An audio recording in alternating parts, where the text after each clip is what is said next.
Okay, welcome everyone to the Presidential Address and Awards Ceremony of NCA's 101st Annual Convention. My name is Nancy Kidd. I'm the Executive Director of NCA, and it is my honor this evening to introduce our President, Carole Blair. Carole Blair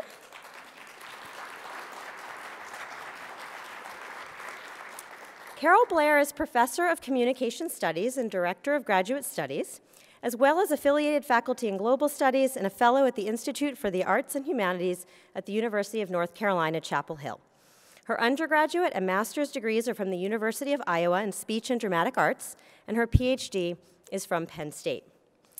A rhetorical critic and a scholar of historical and contemporary rhetorical theory, Dr. Blair's research is meaningfully germinal for several important areas of the discipline.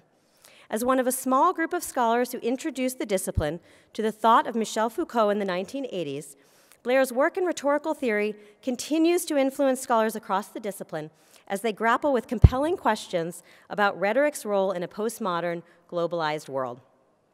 Dr. Blair's work nicely politicizes and interrogates both our academic and our social practices. Her award-winning examination of the contested histories of rhetoric and her award-winning co-authored investigation of the disciplining of the feminine are both groundbreaking in their attention to critical practice, academic work, and rhetorical theory.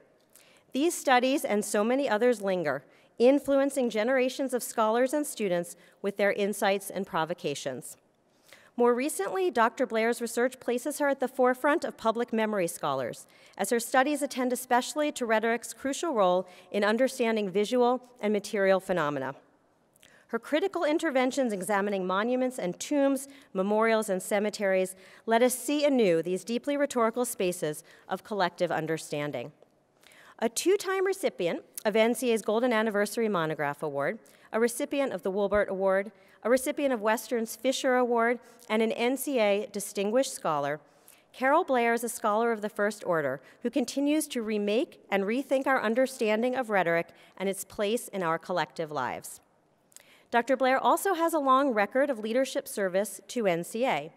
In addition to progression through the presidential succession roles on the Executive Committee, she has served on the Legislative Assembly, the Nominating Committee, the Publications Board, and the Doctoral Education Committee, among many other positions, including several with the Public Address Division. Carole's CV includes many, many distinguished professional accomplishments, and I was hard-pressed to pick just a few to highlight tonight. I could go on for a long time.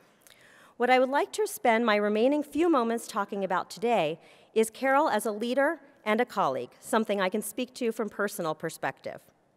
Carole's presidential initiative on the political economy of higher education has driven significant discussions both within and beyond the association about critical issues facing higher education today, and will undoubtedly continue to do so over time.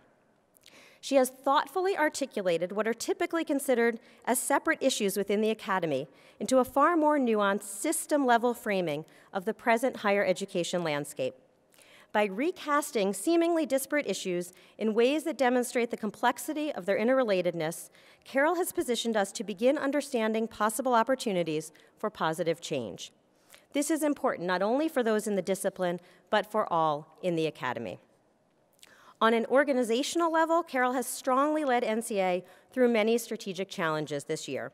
Her deep commitment to the discipline and the association has been evident in her hard work, and the care, thoughtful consideration, and seriousness with which she treats the business of the association and our members is a model for all leaders. She is tough, never shirking away from difficult decisions that are in the best interest of NCA, even if those decisions don't align with her personal preferences. And importantly, that toughness is always enacted with kindness and often with humor. Earlier this year, the Executive Committee spent some time talking with someone who does board development work. When he talked about the ideal relationship between an executive director and a president, he said, quote, "You can't just get along, you have to be partners. Forging a partnership in which you are open, honest, direct, and candid allows for success, whether there is good news or bad news, and even with the most contentious issues." Carole, you have been a true supportive partner from day one. I thank you for that personally, and I thank you for that on behalf of the association. Across the board, your intellectual and organizational leadership as president of NCA has been exemplary. You have skillfully led our association toward accomplishment of its mission to advance the discipline of communication in many important ways. It has been a true pleasure and honor to work with you. Dr. Blair's presidential address is titled The Tipping Point, the Higher Education Establishment as a Public Good. Please join me in welcoming our president, Professor Carole Blair.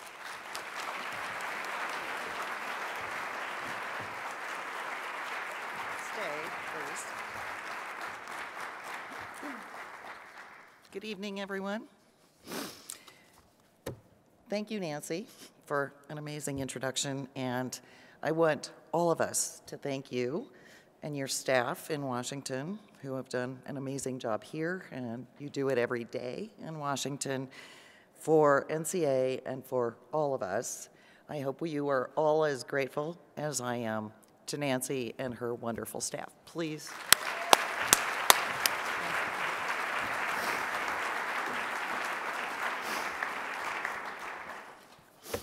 This is also the best opportunity I can think of to thank all of you here, and indeed all of our members, for the opportunity to serve as NCA president this year. It's a humbling responsibility, but a profound honor. And I also must thank my predecessor in crime who lives with me, Bill Balthrop, who was also an NCA president a few years ago, and which should have taught me a lesson, but it didn't. But he's been very supportive, kind, and a great and wonderful counsel. It isn't easy being a member of the higher educational establishment in the United States these days. I don't mean to imply that it was ever easy to be a researcher, teacher, or administrator. We certainly all know better. I mean instead to point to the conditions that threaten the kind of work we do, how well we do it, and even what most of us mean by higher education. I also mean the insistent demand that we not now all just face up to reality and cope, preferably even cooperate, with the so-called new normal, with increased faculty workloads, unfunded mandates imposed on departments and faculty, lack of what should be pro forma support for faculty research, our students faced with major tuition and fee increases, and ultimately crushing debt when and if they graduate. Meanwhile, state legislators and governors in many of our states blithely, and in some cases even cheerfully, and repeatedly slash funding for higher education, appoint highly paid bureaucrats to university and college governing boards and administrations who will do their bidding. They threaten tenure and challenge shared governance as well. So why is it again that we should just shut up and cope? Cooperate, even? Why should we agree to be such simpletons as to believe these conditions to be inevitable when indeed all of them have arisen by a set of choices made and thus that can be unmade by a different set of choices?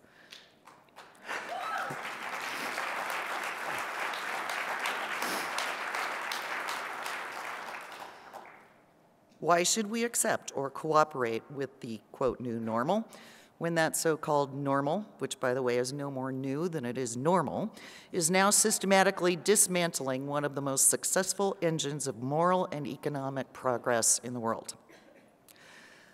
You may not take any more kindly to the businessy argot of University of California System President Janet Napolitano in a March 2015 Washington Post editorial, but her point is an important one, so try to overlook the argot. She says, and I quote, "Imagine, if you will, an American business that other countries, from China to Saudi Arabia, seek to emulate. A business that routinely accounts for advances in science, medicine, technology, arts, and humanities that have established the United States as the most innovative nation in the world.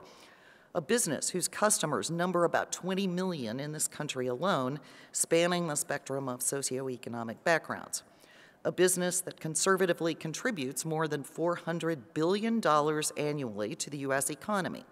A business that is commonly recognized as one of America's greatest contributions to civilization. That enterprise is America's system of higher education," unquote. It's interesting to contemplate Napolitano's forceful and positive statement in the context of a 2014 survey of top financial officers representing 436 colleges and universities nationwide, including, I might add, both public and private. Despite recent drastic reductions in austerity measures at their institutions, the survey showed only 40% of those CFOs expressing confidence in the sustainability of their institutions' financial models even over 10 years. Indeed, fully 67%, and I want to underline that, 67% of those institutions' business officers agreed with the following statement, quote, "Media reports suggesting that higher education is in the midst of a financial crisis accurately reflect the general financial landscape of higher education in the U.S., unquote.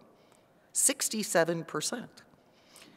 It's foolhardy to disinvest in such an enterprise as Napolitano describes, and yet that is precisely what has been going on now, not since 2007. Let's not be stupid. It's been going on for decades.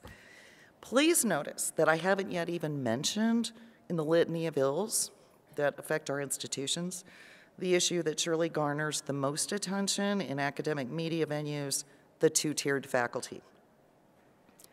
I didn't mention it early because I think that all too often the topic is approached as the problem of higher education institutions rather than as a symptom of problems that have many additional far-reaching effects that are unlikely to be attended to if we continue to approach it that way. The two-tiered faculty, often now referred to as the new faculty majority, which is another fallaciously implied inevitability, is the result of a massive movement to casualize or deprofessionalize the professoriate. This phenomenon consists of the steady replacement of tenure-track faculty lines, from here on I'll just call them TT, with non-tenure eligible, often part-time faculty positions, which of course I'll call NTT. This so-called efficiency measure basically reduces increasing numbers of faculty to teach on demand, typically with very little notice, with appallingly low compensation and usually no benefits at all, almost never in office, typically without any input at all in faculty governance, and bereft of any guarantee of academic freedom.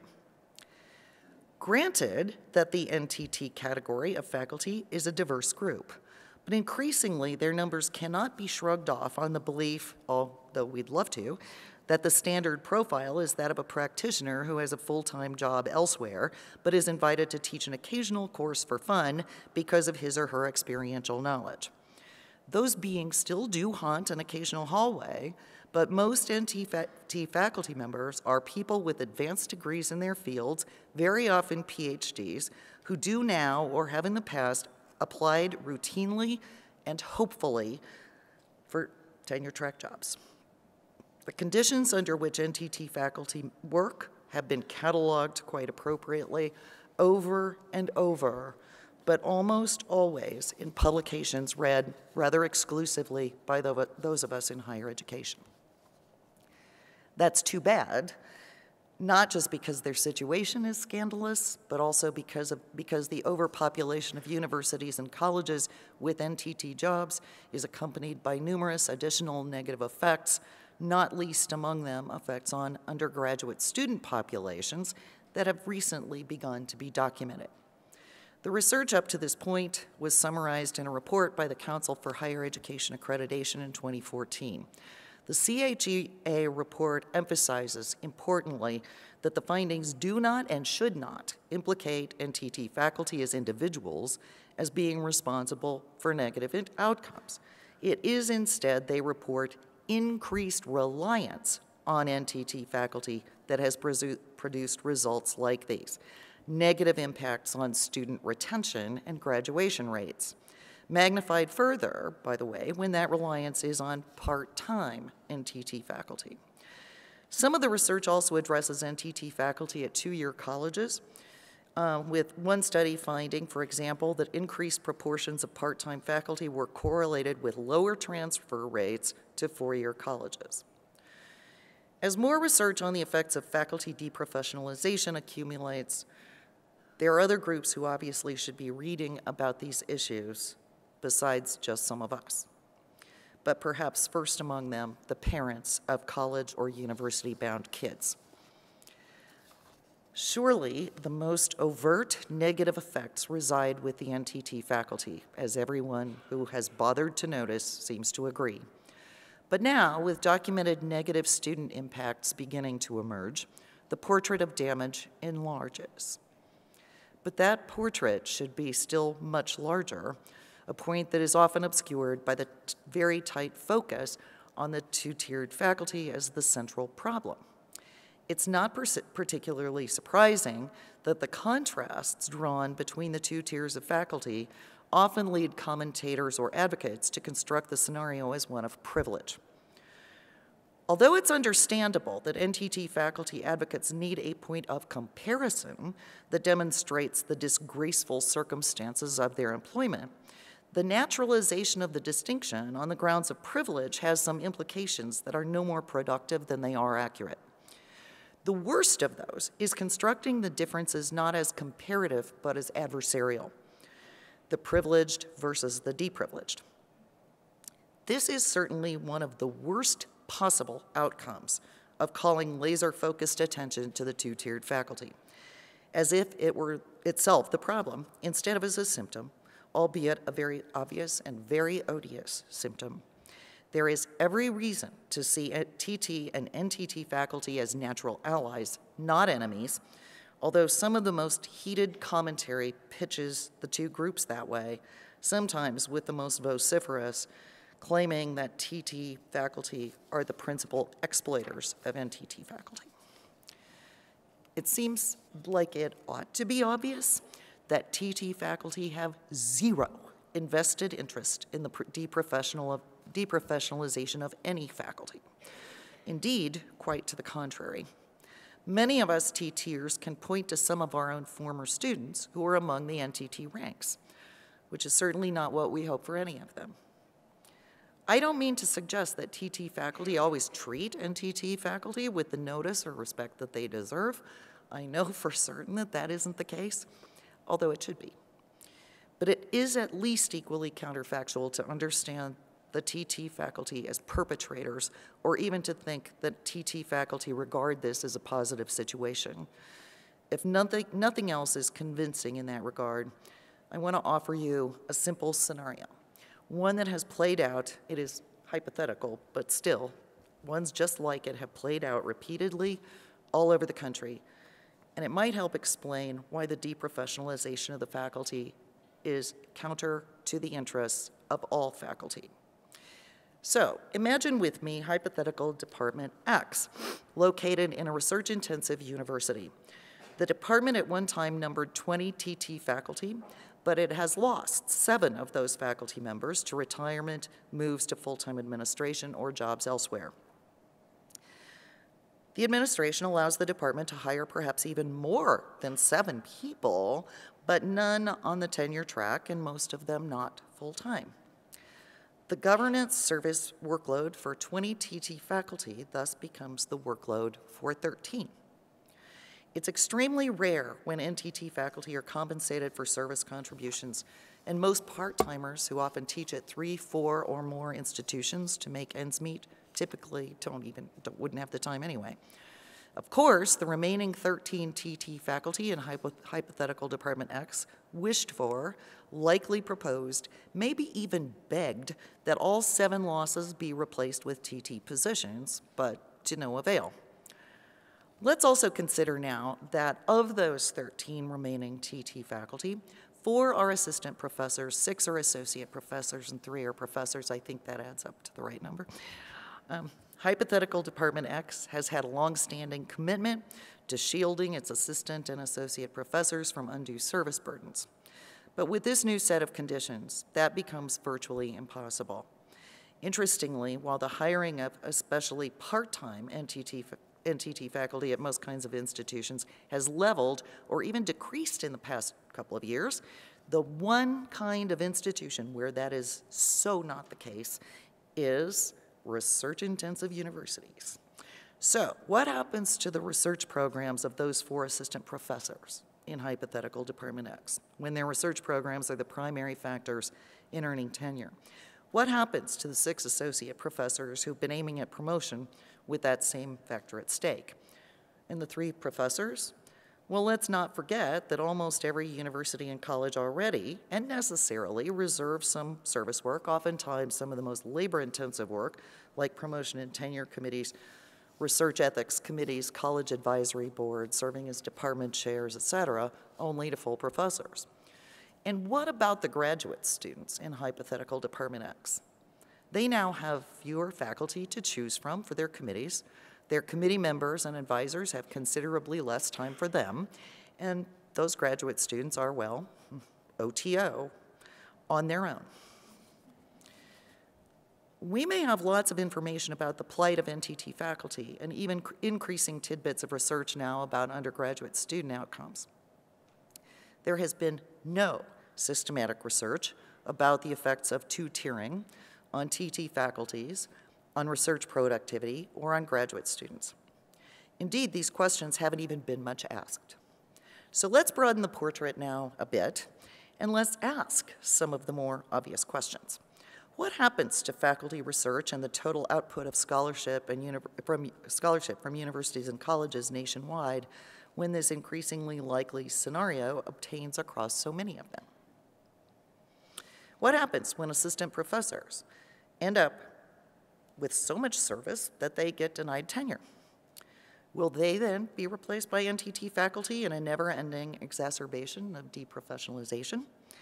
And if that cycle persists, will there be any TT faculty left after another generation and a half? Another quite reasonable question might be about what we can expect the quality of our graduate program applicants to be when increasing numbers of them learn that their most likely career option may be to be forever precariously unemployed, or precariously employed, sorry, or unemployed. So far, in communication, our academic job market is still relatively robust, but only the most optimistic among us can believe that will continue necessarily or indefinitely as we look at our sister humanities and social sciences disciplines' dismal numbers, with obvious exceptions like the dismal science itself, economics. Meanwhile, yeah, well, there are many jokes about this, right? Meanwhile, many university and college administrations have been engaged in 2 separate but pernicious acts that intensify the ugliness of this already unattractive portrait, putting the squeeze on even the topmost layer of faculty hierarchy, which then has cascading effects across the entire university system. One has been labeled review creep. Some of you know what that is already. The enlargement beyond reason of numbers of outside reviews done for personnel cases, not just demanding, say 9, 10, 12 or more reviews for a promotion or tenure case, but also now requiring reviews for 3-year, outside reviews, for 3-year assistant professor probationary cases and other kinds of cases, which have never been outside reviewed before. These time-intensive reviews that are requested of faculty from other universities and colleges are almost never compensated, and this review creep is absolutely and purely exploitative, with the exploitation usually targeted, of course, most at senior professors who work at other places. Outside reviewing, this has consequences, though, for everyone. Hang on. Outside reviewing has always depended upon a strong sense of professional obligation felt by faculty.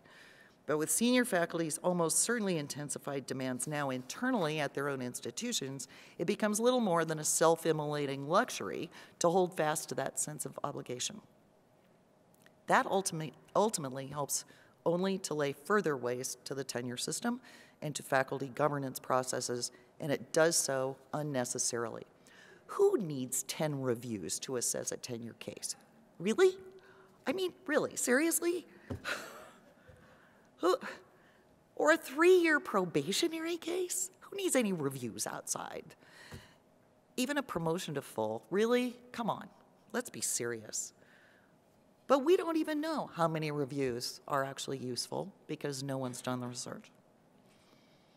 The second practice hasn't been labeled anything that I know of, so I'll take the liberty of calling it quite denotatively the deprofessionalization of the remaining professional faculty. One serious example of it is the increasing tendency of administrators to deny faculty members any support whatsoever, particularly in the form of precious time, to take on journal editorships or to serve in the field's academic societies in positions like the one I currently hold. Even though our academic societies often seem invisible to many of our members, I still want to take NCA, and it seems invisible sometimes to a lot of us, as the example. Certainly, it sponsors this convention every year, which serves a great many ends for a great many different groups. But that's only the most visible tip of the iceberg. Pardon me. NCA owns 11 academic journals, where many of our members publish, provides astonishing amounts of information in web and other formats on everything ranging from professional development and teaching to position announcements, a grant library, resources for assessment, resources for choosing a doctoral program, etc. It also offers grants, sponsors other conferences, promotes our scholarship, advocates along with sister associations to decision makers in government, foundations, etc. And that's not all, but that's enough for examples. There are plenty more where that came from. Suffice it to say that all of that, particularly journal editing and association governance, requires faculty work, much of it senior faculty work. So those actions on the part of university administrations also are part and parcel of the ripple effect outward that makes that portrait turn into a very large one. It's turning into waves of impact now in many domains. Stay on this track, and it can only get worse. The extent of these particular problems does not appear to have been studied at all, but there are potentially extreme consequences if these practices become even more prevalent. Questions must be posed about who will do this kind of work, or at least how the time burdens of it can be offset. The sustenance of editorial and peer review processes, as well as association stewardship, which often undergirds these processes, will be at stake otherwise. And that implicates every single stakeholder in higher education, from graduate students and especially junior faculty to publishing houses, academic associations, even government, corporate, and public interest in reliable research could be placed at issue. An important 2015 report of the Delphi Project on the Changing Faculty and Student Success and the University of Southern California's Polius Center on Higher Education has this to say, and it is well worth attending to.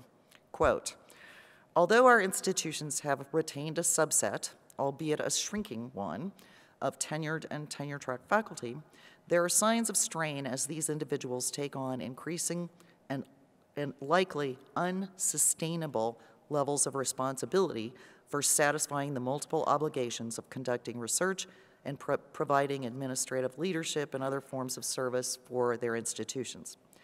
These arrangements cannot possibly be sustained in the long run. It is unclear at what pace or to what end this trend toward greater contingency will proceed in coming years. However, there is cause for concern that with a continued decrease in tenured and tenure-track faculty, it will soon be the case that our institutions are no longer able to satisfy their complex missions, which extend well beyond teaching alone to encompass the demands of policymakers and the public, unquote. One of the co-authors of this report, Daniel Maxey, spoke in an early 2015 interview about the process of deprofessionalization, saying this: we don't know what the tipping point is or when it will come, but there are really serious questions that are raised by current circumstances, and we'd be foolhardy to ignore the implications of what path we're on right now. I hope you agree with his assessment. If we continue to act as if we've passed the tipping point, which is precisely what it means to sit back and simply accept the so-called new normal, then the entire system of higher education as we know it is doomed. I'm not ready to call it quits, and I certainly hope you're not either. Not just yet. There are plenty of things we can do, some of them already underway. We can all support demands of NTT faculty, not just for better working conditions, but for TT jobs. We can all examine and demand reasons for administration policies on our own campus that deprofessionalize not a solitary group, but everyone, like personnel policies and support policies for professional service. Some of us can research the understudied effects of current conditions and report on them. All of us can continue to insist publicly in whatever venues we can, anything we have access to, that higher education is worth saving not only in its own right, but also because everyone in this country will be affected enormously and adversely if it is further undermined.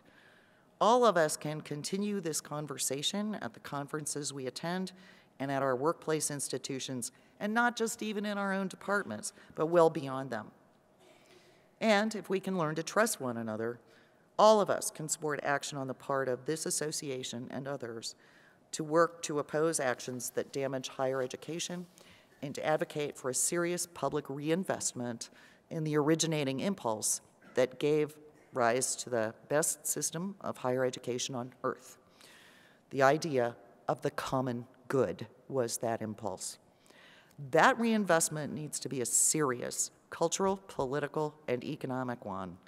And above all, it must be soon, because we don't know when the tipping point will come.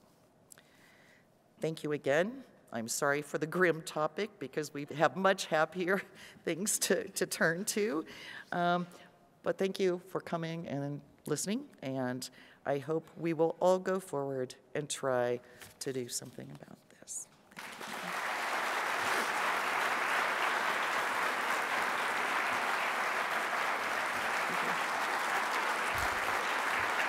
Thank you.